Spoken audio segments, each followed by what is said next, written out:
All right, for natural world for cycle 5, we're going to begin by talking about the parts of an ecosystem.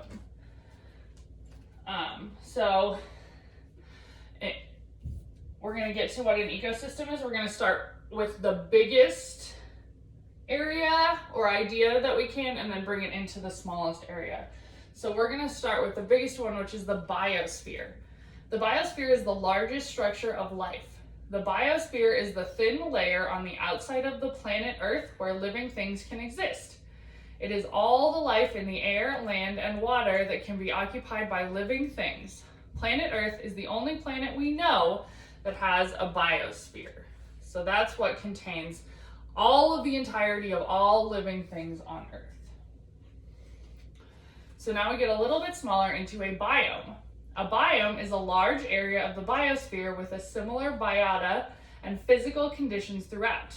Temperature and precipitation determine the biome in most climates.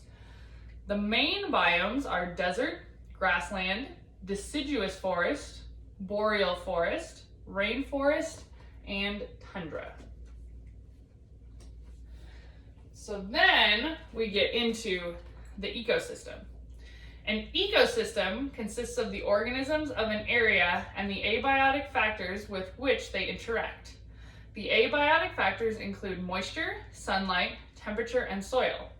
Ecosystems include both terrestrial areas, so that's areas of land, such as prairie and evergreen forest, and aquatic areas or water areas, such as mountain, stream, and a deep ocean. So that's an ecosystem. And then we get even smaller into the populations. A population is made up of all the individuals of one species in a given area. Each area includes many populations of organisms. There may be few organisms in a population, such as mountain lions, or many organisms in a population, such as grasshoppers. And then we have a community. The community is all that live and interact in an area. The ponderosa pine and the Douglas fir ecosystem has a forest, meadow, and stream community. The ponderosa pine community includes ponderosa pines, Albert squirrels, grasses, birds, shrubs, and many wildflowers.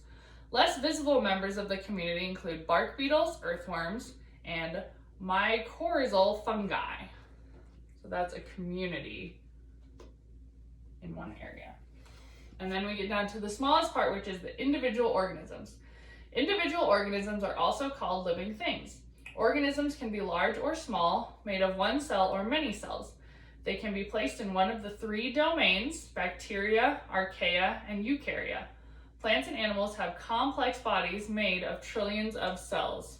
And we've gone over organisms a lot before this year.